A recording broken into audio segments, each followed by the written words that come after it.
Ni session ya kwanza ya mazoezi ya kikosi cha Young Africans baada ya kufika hapa Lilongwe, Malawi, na hapa tunafanya mazoezi ni uwanja wa nyumbani wa wapinzani wetu Silver Striker.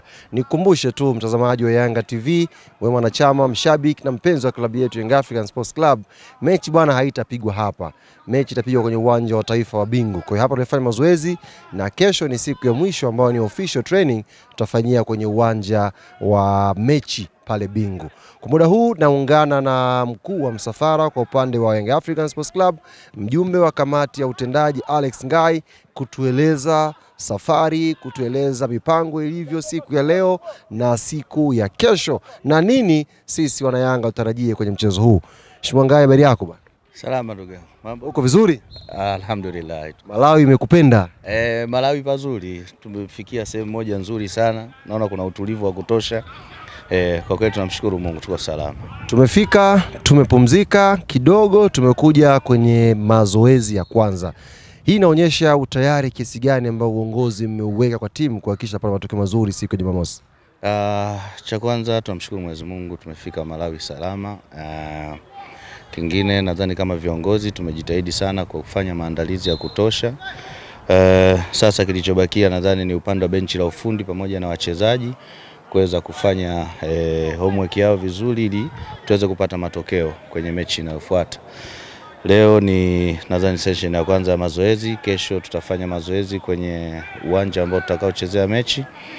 Kwa hiyo naamini mambo yanaenda vizuri mpaka dakika hii, hakuna tatizo lolote. Baadhi ya wachezaji ambao walikuwa kwenye majukumu yao ya nchi zao kwenye mechi za kimataifa nao naona wanaingia jioni. Kwa hiyo tuzidi kuombeana kwa watu walioko nyumbani kuelekea mechi hiyo ambayo tutacheza kesho kutwa. Tulioshuka pale airport tumeona umati wa mashabiki wa Yanga ambao ni wa Malawi umekuja kuipokea timu. Hii ina ishara gani kwenu nyie viongozi na inawapa deni kiasi gani kwenye mchezo wa Jumamosi?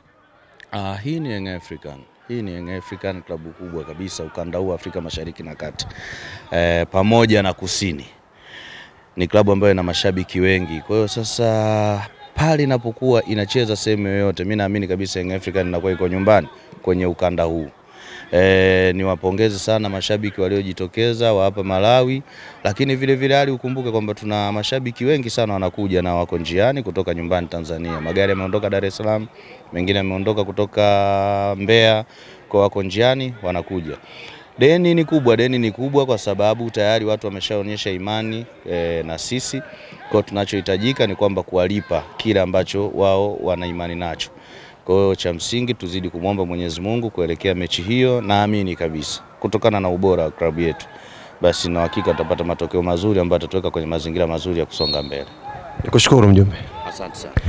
Bana, ni mjumbe wa kamati tendaji Young Africans ametudokeza machache kuhusu programu ya timu baada ya kuwasili, mapokezi yalivyokuwa, na amegusia pia msafara wa mashabiki ambao wanatoka Tanzania kwa njia ya mabasi wanakuja hapa Lilongwe, Malawi. Kubwa ambalo amelisema ambalo pengine limeweza kuacha maswali kwako ni wachezaji ambao walikuwa kwenye national team wanaingia jioni ya leo. Wachezaji hao ni Prince Mpumelelo Dube ambaye tuko naye hapa, Profesa Pacome Zouzoua na Duke Oga Abuya. Hawa wanaingia usiku wa leo na kesho kwenye session ya mwisho tutakuwa tuna program nao.